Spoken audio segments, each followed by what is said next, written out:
Hello বন্ধুরা, আজ আমি নিয়ে যাবো আপনাদেরকে ভারতের সেই শেষ প্রান্তে দি last road of India. Hotel থেকে চেক আউট করে আমরা রওনা দিলাম ধনুষকুড়ির উদ্দেশ্যে, যেখানকার পথকে বলা হয় the last road of India. ধনুষকুড়ির এই রাস্তাটা অবিশ্বাস্য রকমের সুন্দর ও অ্যাস্থেটিক। একদিকে বঙ্গোপসাগর আর অন্যদিকে ভারত মহাসাগর, দুই ভিন্ন রঙের সমুদ্রে এই মিলমেলা চোখে না দেখলে বিশ্বাস করা কঠিন। এদিকের এই অপার নীরবতা, সমুদ্রের হাওয়া, সত্যি বলতে আমি তো নিজের চোখ ফেরাতেই পাচ্ছিলাম না। অবশেষে আমরা এসে পৌঁছলাম ভারতের একদম শেষ সীমানা। চারদিকে পর্যটকের উপচে পড়া ভিড়।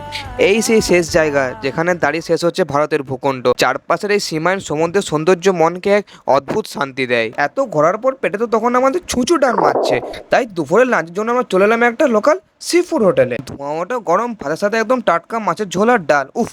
ট্রাভেলের ক্লান্তি এক নিমেষেই দূর করে দেওয়ার জন্য এটাই যথেষ্ট। পেট পুজো শেষ করে আমরা এবার রওনা দিলাম। তবে ধনুষকুড়ি তো শেষ হলো, কিন্তু আমাদের জার্নি কিন্তু এখনো শেষ হয়নি। হঠাৎ করে প্রকৃতি রূপ বদলালো, আর এই ঝিমঝিম বৃষ্টির মাঝেই আমরা এগিয়ে চলেছি আমাদের পরবর্তী গন্তব্যে দিকে। তো বন্ধুরা, আমরা পরবর্তী গন্তব্য কোথায় গেলাম দেখতে হলে পার্ট 6কে ফলো করুন।